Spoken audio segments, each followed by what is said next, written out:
Right now it is time for the Berkshire Edge on Air. And it's when we sit down with David and Marcy from the BerkshireEdge.com. And we just take a look at some of the stories that they're following for us. Once again, the BerkshireEdge.com is where you'll find them. But on a Wednesday morning, you'll find them right here. Good morning. Good morning. Good morning. Good morning. How are you? I'm just fantastic. So are you there by yourself? No, Jill's here. I don't hear her voice. I'm right here. There she Oh, is. hello. Hello. There she is. She's back. Yes. The last show I couldn't hear me either. So now I'm just like, why bother even talking? All right. So anyway, well, it's nice to have you folks back on the air. Thank you. We'll Yes. start off right off the top. That the town clerk for Great Barrington for the past 12 years is getting out of town and going to West Stockbridge. We're going to West Stockbridge. Yeah, she's blowing our. It's pop stand. Is this moving on up? Mary Ryan is her name. And surprise, surprise, she's taken a job as the town administrator, which is kind of like a town manager post in West Stockbridge, just north of Great Barrington. So it was a sort of surprise that she just announced her resignation, or her future resignation, that she would be leaving shortly. Which means that Great Barrington is left with... It's clerkless. It's not only clerkless, but we have a brand new town manager also. Yep. Who is just learning the ropes. So you're basically missing institutional knowledge at this point? Pardon? You are basically missing institutional knowledge at this point? Apparently, but I suppose Well, no, Mary Ryan Mark Pruhensky, though, the new Great Barrington's town manager, he's been in town government before, so he knows the ropes. In fact, he may know them from the inside. So he's going to be fine. All right. But there's a change in the management of the town,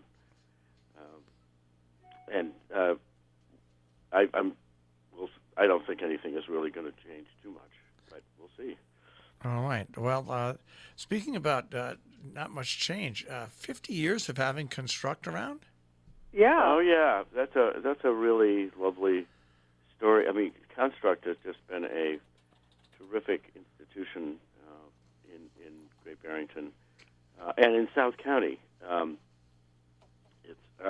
It serves it has a headquarters in a sprawling little house in Great Barrington, and where it has rooms for people who are homeless. But it also builds. It has various housing projects, and it finds residences for people who find themselves in out of a home and out of a job and out of money, and they've been doing this for 50 years. It's really quite remarkable institution. Yeah, I mean, they not only they build homes, they maintain homes. They sort of administer the homes. They provide instruction and support for the people who are living in the homes. These are these are not institutional homes. I mean, these are private homes that private apartments, private apartments and private houses that they build for people. It's not like they institutionalize them in a home, but they build places for people to rent and live in, and they also provide social programs to help them, get along in their new homes. Yeah, we last year we ran, or earlier this year, I guess, we ran a series of stories by a woman named Rita Deschelle, who was homeless, and she explains how Construct helped her. It was really quite a remarkable story, how she came to be homeless and found Construct, which virtually kind of saved her from just living on the street. Right. So it was really, and every fall they have Construct holds a big walk for the homeless from Butternut ski area to downtown Great Barrington, and hundreds of people take part in this walk, and that's how they raise money for the for Construct. So it's quite an institution. It's great. I just never realized that they were 50 years old. I didn't either, actually. Yeah. You know, there are a lot of things that are... Yeah, well, that's... We were just talking about this the other day. There are a lot of institutions that are celebrating 50 years. So I'm wondering what it was about 50 years ago that provoked and nurtured all these great institutions that we now take for granted. Yeah, I mean, we have on our list of stories for you today, you know, something else that it's it's the 50th anniversary of the Red Lion, and now this is it's not the 50th anniversary of the building, but it's the 50th anniversary of the Fitzpatricks taking over the Red Lion, and it's the 50th. Which was a dormant inn when they took it over. It was empty. And they revitalized Stockbridge as a year-round destination, not just as someplace that opened only in the summer. It's the 50th anniversary of the Norman Rockwell Museum. It's the 50th anniversary of Woodstock. Yeah. I think the Woodstock Festival, 50th anniversary of Construct, and I think there's another one too. Landing on the moon. So, in fact, the Norman Rockwell Museum has an exhibit from 1969. Yeah, from Woodstock to the moon, which is because 50 years ago is when the landing on the moon first took place. So there's, of course, some people would feel that Woodstock was sort of a landing on the moon, but it was at least a moonwalk. It was a moonwalk. Let's put it that way. Yes. There's not much gravity there. I can't complain about that. That's true. I can't complain about that, though, because if it weren't for Woodstock, I would not have gotten my first broadcasting job, which was at WVIT Channel 30 in Hartford. I applied for a job, and there wasn't one open. And then the day later, I got a call back. The job I applied for, the guy wanted to go to Woodstock. And they fired him, so the job was open. So they I got the job. fired him because he wanted to go to Woodstock. Yeah, so long-haired hippie. So I got the job. Yeah, right. Well, maybe things work out. What your life might have taken a whole different direction if you had been the one to go to Woodstock. Nah, I've got a terrible question. Maybe somebody knows the answer to this. What? There was big speak of 50th anniversary Woodstock commemorations. Is that still on or off? It's been up, down? I don't know. You know, it's been... I don't think it's still been unclear. determined. It was supposed to be... it's not at Woodstock. You know, it was supposed to be at someplace near... All right. Well, sorry I asked, but the long short is it's still unclear, right? It's unclear. It's the same guy, Michael Lang, who tried to... who created and promoted the first Woodstock. He had Japanese investors who pulled out a few weeks ago, but he said at the time that he was going to go ahead anyway, but we haven't heard anything. Well, there is going to be something at Watkins Glen celebrating the 16th, 17th, and 18th. Glen, right. But the other one is still up in the air. Now supposedly. Well, that is what that's the one that's up in the air. The one at Bethel. Watkins Glen. Oh no, I thought the one at Bethel was the one up in the air. Don't you hate it when I do this? All right, Bethel's not up in the air, but Bethel was going to be much smaller. Yeah, Bethel's going to have John Fogerty there and stuff like that. Watkins Glen was the one that was being organized by Michael Lang, and it's I think that's still up in the air. He wants to go for it, and I think he sued the Japanese investors for and he may have gotten some kind of. Our intention holds firm to deliver a world-class, once-in-a-lifetime festival to celebrate the 50th anniversary of Woodstock. And from today, Woodstock 50. Okay, so. That's what it says. Yeah, Yes. still intends to hold the concert. Yeah. Okay. Yeah. So we'll see. Who knows? Yeah. They will. I think the investors pulled out because there wasn't enough movement, and they didn't think it would actually happen. Well, we'll see what happens, but people will go there and just gather anyway. You'll get people that show up at Watkins Glen anyway to celebrate them themselves. Yeah, but Watkins Glen is nowhere near where the Woodstock Festival is, which was also not in Woodstock. No, Bethel Woods. Yeah, it's in Bethel Woods, but it's hours and hours from where the festival originally took place.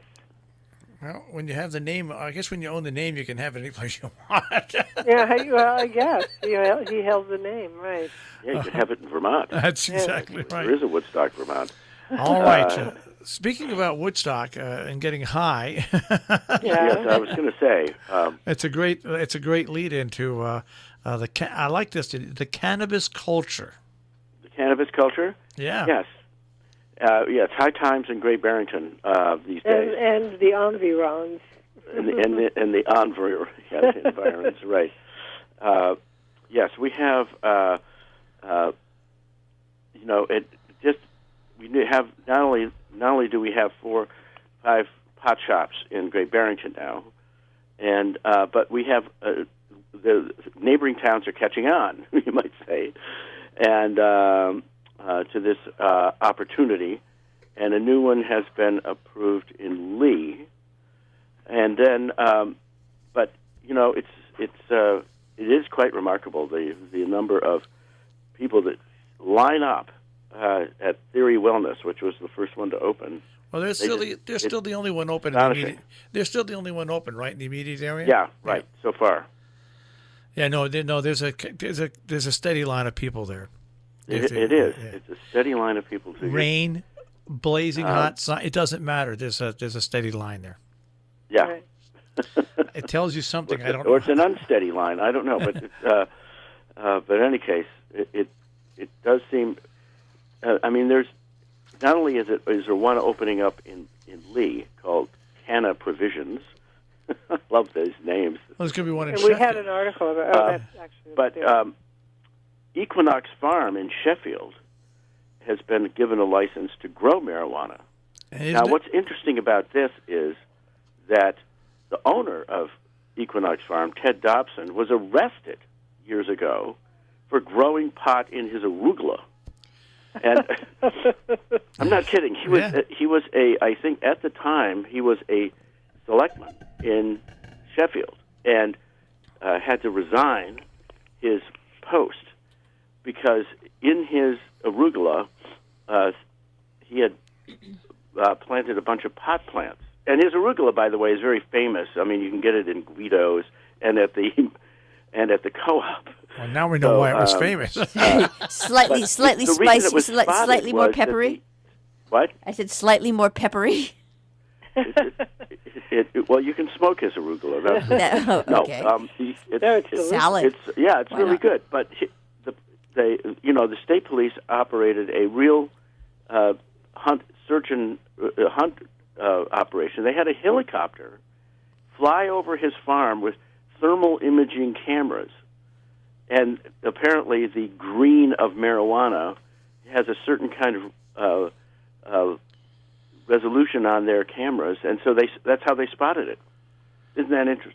It was all to catch this guy growing arugula and having a few pot plants. And there is going to be a pot shop in Sheffield too, right? Right. Oh, yes. Well, Sheffield is going to become pot central because there's Bill Weld's, not Bill Weld, Chris Weld,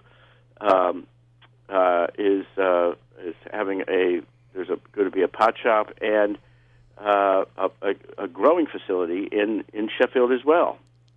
So, along with the Berkshire Spirits, which Wells also owns the distillery, a distillery there.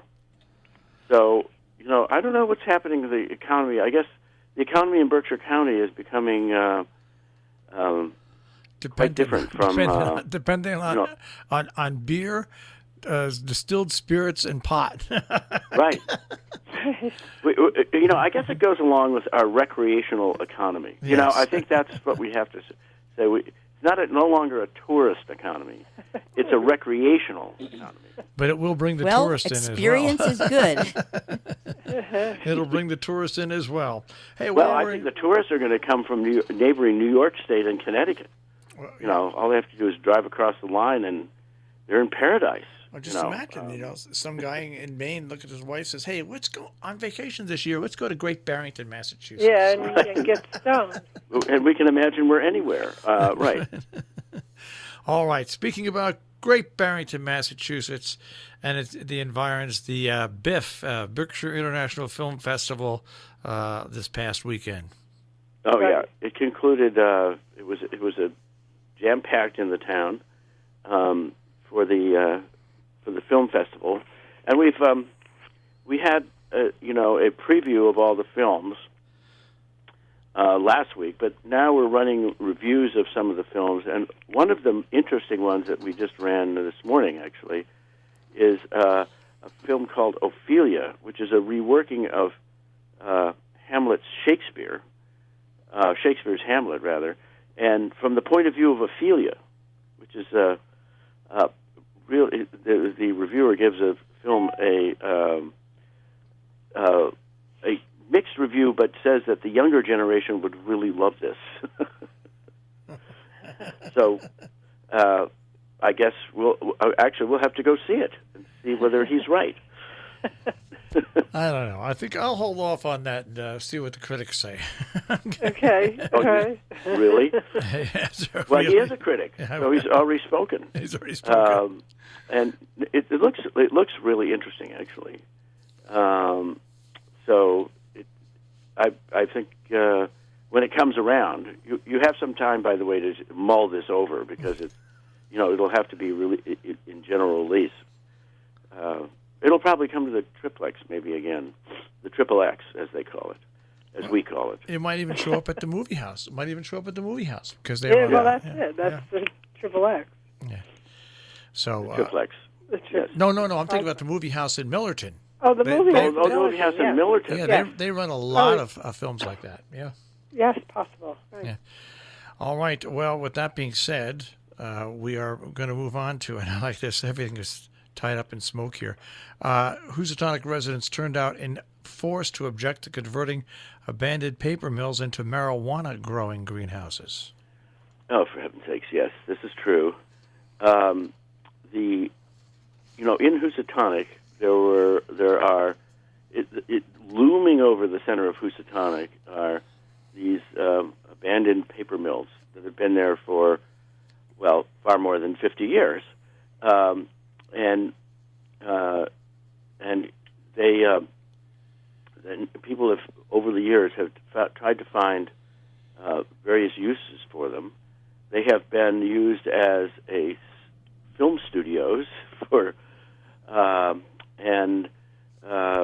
various other, and there's a printmaking operation, an artist studio in one of them, but it's really left this little village, lovely little village of Housatonic, kind of derelict with these abandoned buildings. And so one proposal is for them to be turned into, giant, I guess you could call them greenhouses. And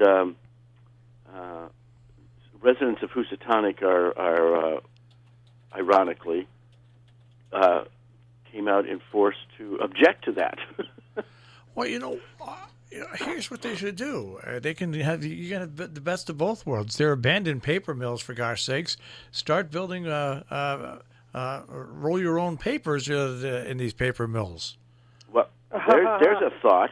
There is a thought. It's not marijuana.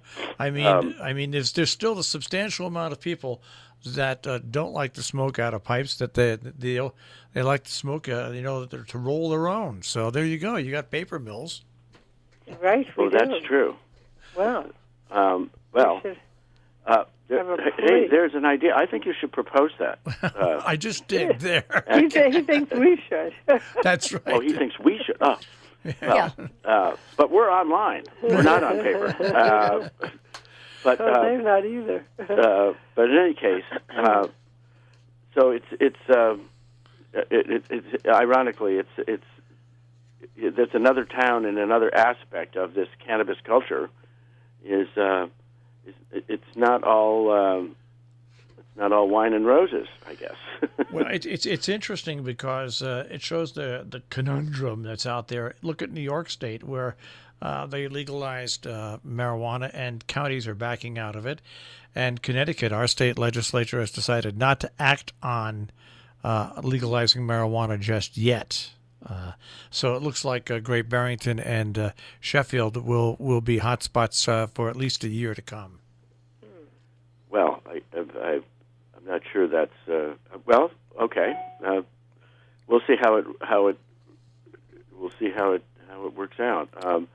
I think it is a kind of recreational economy. I think that's an interesting way to look at what's happening in the Berkshires. If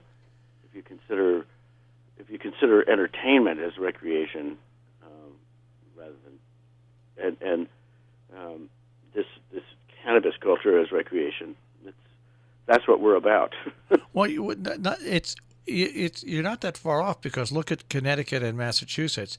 Gambling and casinos have become part of the lexicon to make more money, and now with the sale of marijuana in Massachusetts to make more money. I mean, so it is really a user friendly economy for something like that.